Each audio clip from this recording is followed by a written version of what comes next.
Halo semuanya, perkenalkan nama saya Eva Laksana Wirapratama. Saya merupakan mahasiswa aktif semester 8 program studi Teknik Informatika Universitas Brawijaya.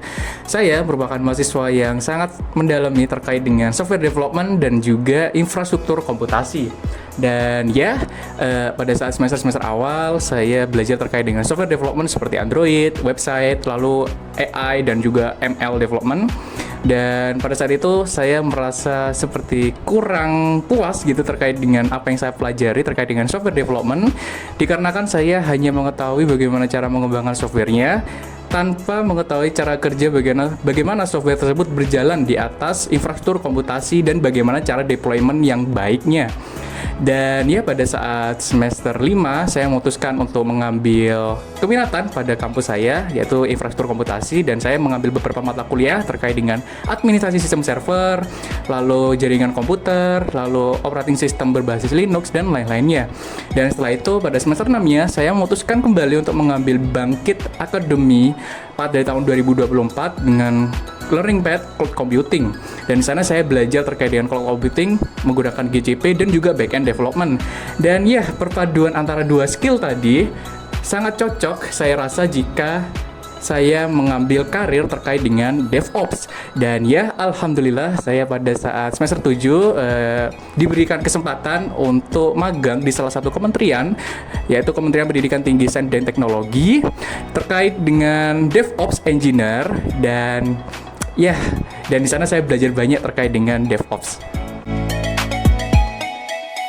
Dengan kemampuan yang saya miliki terkait dengan DevOps, saya ingin sekali menerapkan skill dan ilmu saya di real world project, dan tentunya saya ingin belajar terkait dengan DevOps secara best practice. Maka saya harus menerapkan ilmu DevOps saya di project yang memang dia skalanya cukup besar, lalu dia memiliki manajemen proyek yang baik, lalu dia memiliki life cycle yang berkelanjutan juga, dan didukung dengan infrastruktur komputasi yang baik menggunakan cloud atau mungkin on-premise.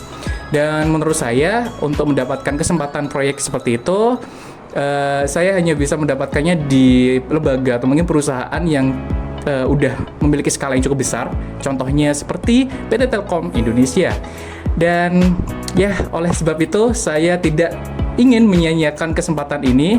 Saya berkomitmen untuk memanfaatkan fasilitas dan juga untuk melaksanakan atau mengikuti program dan juga menjalankan proyek yang disediakan oleh Digistar Internship tahun 2025 ini untuk belajar lebih dalam lagi terkait dengan DevOps dan juga berpartisipasi bersama Telkom dalam mengembangkan ekosistem digital di Indonesia. Kesibukan akhir-akhir ini, saya sedang melakukan perancangan arsitektur home lab private server saya yang saya instalkan pada mini PC ini yang baru saja saya beli. Di sini saya sudah instalkan Proxmox dan saya akan gunakan sebagai NAS. Lalu saya instalkan VPN server dan juga dilengkapi dengan firewall tentunya. Dan di sini saya akan gunakan untuk percobaan deployment menggunakan Kubernetes untuk website pribadi saya. Dan tentunya dilengkapi dengan pipeline CI/CD menggunakan Jenkins, lalu juga saya tidak lupa juga dengan private container registry menggunakan Harbor, dan untuk konfigurasi server dan juga jaringannya akan saya gunakan Terraform sebagai implementasi dari infrastruktur as code. Project yang paling menarik menurut saya itu adalah ketika saya magang di Kemenristek Saintek dengan posisi DevOps Engineer. Proyek yang diberikan pada saat itu adalah untuk membuat content management system pada website PD Dikti yang diberikan waktu pengembangan tuh hanya 3 bulan. Jadi tahapan pertama pada proyek ini adalah memahami arsitektur komputasi dari Dikti dan juga memahami tools yang digunakan seperti GitHub Action, Harbor, SonarQube, VPN, dan masih banyak lagi.